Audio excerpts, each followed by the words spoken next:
السلام عليكم ورحمة الله وبركاته.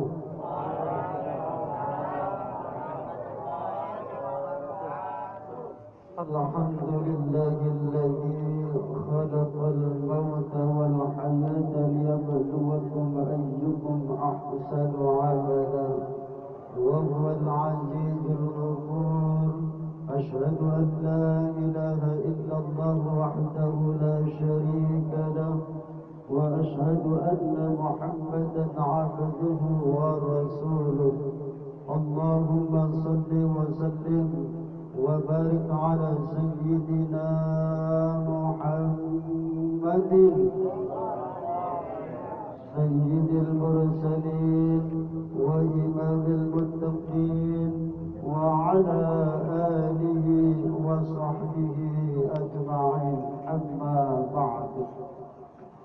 Yang saya hormati para alim ulama, para tokoh masyarakat, aparatur pemerintah, baik ketua RW, ketua RT, bapak-bapak, ibu-ibu, jamaah takziah dalam rangka takziah 7 hari atas meninggalnya almarhum Bapak Haji Ahmad Sarkani Gobar. Mudah-mudahan beliau ini diampuni segala dosa-dosanya oleh Allah Subhanahu wa Ta'ala, dilapangkan kuburnya dan dijadikan kuburnya sebagai taman-taman surga Allah Subhanahu wa Ta'ala. Dan mudah-mudahan kita semua yang hadir di sini selalu mendapatkan rahmat dari Allah Subhanahu wa Ta'ala. Amin ya rabbal alamin. Keadaan di luar hujan, Pak. Kira-kira nak lama apa nak sebentar?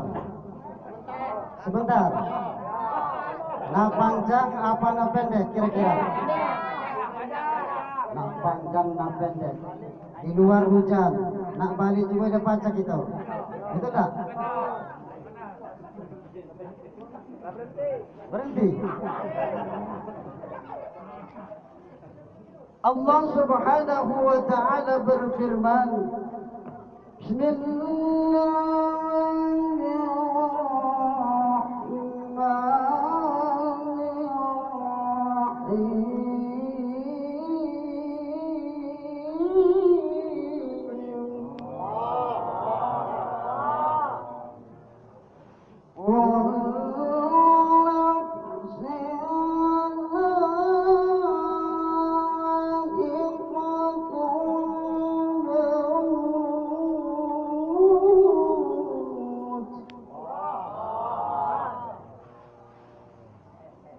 Kata Allah Subhanahu wa Ta'ala, setiap yang bernyawa pasti akan merasakan mati. Tidak Pak RW mati. Ada Pak RW? Ada di sini? Ada. Tidak Pak RT? Tidak bapak-bapak? Tidak ibu-ibu? Tidak anak-anak? Ustaz? Kakek Ustaz. Kakek Ustaz, jangan sekarang. Ya, belum selesai ceramahnya. Tapi insya Allah kita semua yang hadir di sini dipanjangkan umurnya, amin. Dilipat gandakan rezekinya, amin. Dan mudah-mudahan apa maksud dan tujuan kita dikabulkan oleh Allah Subhanahu wa Ta'ala, amin. Itulah harapan kita. Makanya kita sudah mengetahui bahwa yang namanya kematian itu adalah suatu kepastian. Siapapun kita orangnya, presidenkah, gubernurkah, menterikah, atau camatkah, semuanya pasti mati. Maka bagaimana kita menghadapi yang namanya kematian tersebut? Bapak Haji Sarkani telah mendahului kita Maka orang yang meninggal itu kata Nabi, mal mayyitu fi qabrihi illa kal ghariqil mughawis. Keadaan mayat di dalam kubur itu bagaikan orang yang tenggelam meminta tolong. Betul? Betul. Tahu tidak? Betul ya? Ya. Keadaan mayat di dalam kubur itu kata Nabi, itu bagaikan orang yang tenggelam meminta tolong. Meminta tolong dengan siapa? Dengan anak-anaknya. Meminta tolong dengan siapa? Dengan istrinya kalau ada istrinya. Meminta tolong dengan siapa? Suaminya kalau ada suami. Meminta tolong dengan teman-temannya. Karena orang yang meninggal itu bagaikan orang yang tenggelam meminta tolong. Meminta tolong kepada anaknya. Dengan apa? Ada Pak Haji Sarkani anak ada kan? Ada, ya ada. Itu. Dengan doa. Dengan bacaan-bacaan, baik bacaan Yasin, bacaan tahlil, bacaan tasbih, bacaan sholawat. Itulah yang diharapkan oleh orang tua kita yang sudah meninggal dunia. Pernah suatu ketika seseorang dari Bani Salimah, beliau mendatangi Nabi. Ya Rasul, apakah ada amal untuk berbakti kepada orang tua saya yang sudah meninggal dunia? Ada, kata Rasul. Apa kata Rasul? Hendaklah engkau menyolatkannya, hendaklah engkau membacakan istighfar untuknya, hendaklah engkau menjalankan wasiatnya, hendaklah engkau mempererat hubungan kerabatan, hendaklah engkau menghormati teman-teman ayahmu, menghormati teman-teman ibumu. Itu cara berbakti kepada orang tua yang sudah meninggal dunia, kata Nabi. Membacakan istighfar, memintakan ampun kepada Allah Subhanahu wa taala atas dosa-dosa orang tua kita. Semoga Allah mengampuni, karena tidak ada doa yang tidak dikabulkan oleh Allah, terkecuali apalagi anaknya sendiri. Tidak ada dinding, terkecuali orang tuanya. Tidak ada dinding, cepat dikabulkan. Astaghfirullah Rabbal baraya. Astaghfirullah minal khataya. Astaghfirullah Rabbal baraya.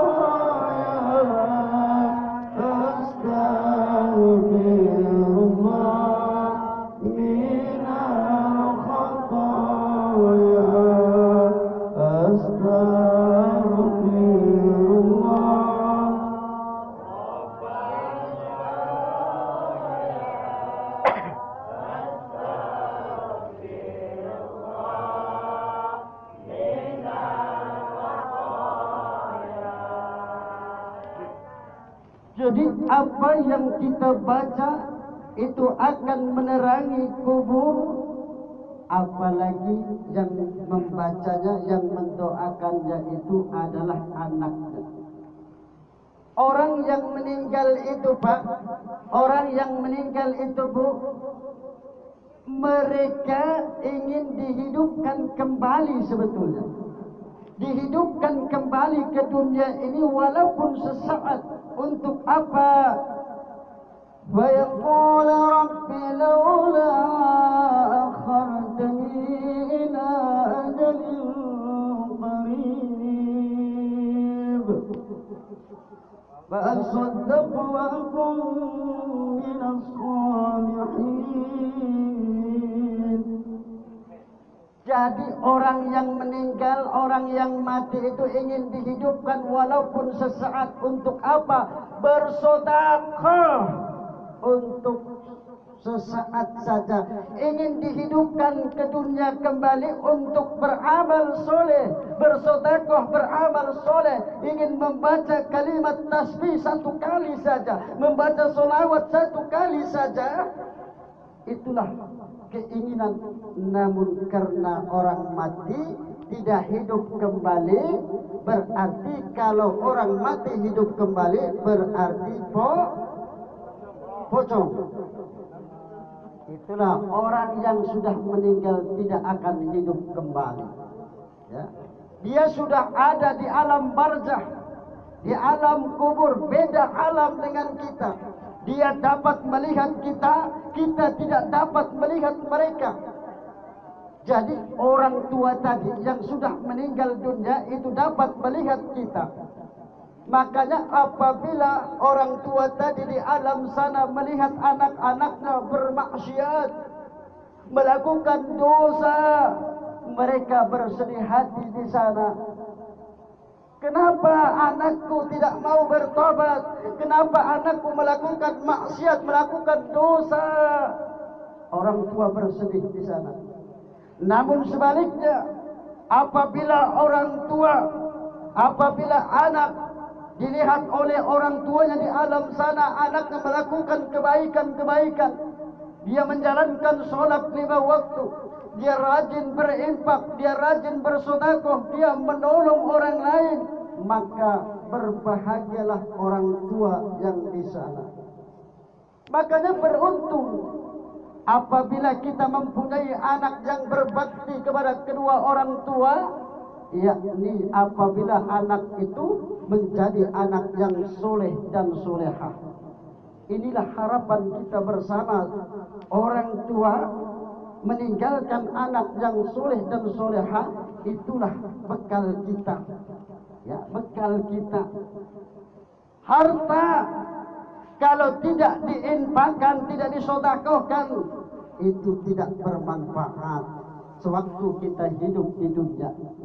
Makanya 1 dirham 1000 lebih baik sewaktu kita hidup bersedekah daripada sudah meninggal kita menginfakkannya 1 juta misalkan. Itu. Makanya kita mempersiapkan diri kita, apalagi kita ini yang di sini umurnya sudah banyak lanjut usia, betul tak? Betul tak? Apa firman Allah? Wa man nu'ammirhu nunakkishu fil khalqi afala ya'qilun. Dalam surah Yasin ayat 68 Allah Subhanahu wa taala berfirman, "Wa man nu'ammirhu nunakkishu fil khalqi afala ya'qilun." Apa kata Allah? Dan barang siapa yang kami panjangkan umurnya, niscaya akan kami kembalikan ia ke asal kejadiannya, menjadi anak-anak kembali. Dahulu pendengaran kita belum dapat mendengar orang sekeliling kita, mata kita belum dapat melihat orang yang berada di depan kita sewaktu kita masih bayi. Kemudian Allah merahmati kita sehingga dewasa, kemudian seperti saat ini Allah berikan kekuatan kepada kita. Namun setelah lanjut usia, itu janji Allah. Wa man nu'ammirhu nunakkishu bil khalqi afala ya'qilun. Jadi apabila kita dipanjangkan umurnya, maka jangan heran kalau ada nenek kita, buyut kita umurnya 150 tahun misalkan, lalu tingkahnya seperti anak-anak. Itu memang sudah janji Allah. Wa man nu'ammirhu nunakkishu fil khalqi afala ya'qilun. Dan barang siapa yang kami panjangkan umurnya, niscaya akan kami kembalikan dia ke asal kejadiannya itu. Jadi cara berbakti kepada orang tua yang sudah meninggal dunia, yakni membacakan istighfar, mohon ampun. Kemudian apa? Jalankan wasiat orang tua kita. Apa wasiat orang tua kita? Apakah wasiatnya bagi tanah ini, tanah itu? Jalankan wasiat. Wasiat orang tua misalkan. Jalankan wasiatnya. Kalau kita ingin dikatakan menjadi anak yang berbakti kepada orang tua yang sudah meninggal dunia. Kemudian hubungkan kekerabatan. Jangan putuskan hubungan tali silaturahim di antara saudara-saudara kita. Sambung, ya, sambung kembali hubungan saudara-saudara kita. Jangan putuskan kalau kita ingin menjadi berbakti kepada orang tua yang sudah meninggal dunia. Kemudian yang terakhir, hormati teman-teman orang tua kita. Hormati. Teman ayah, hormati. Teman ibu, hormati. Ya. Jangan kalau sudah meninggal dunia, kemudian kita sebagai anak tidak lagi menghormati teman ayah kita, tidak lagi menghormati teman ibu kita, berarti kita belum dikatakan menjadi anak yang soleh. Berarti kita belum dikatakan menjadi anak yang berbakti kepada kedua orang tua kita. Maka yang terpenting adalah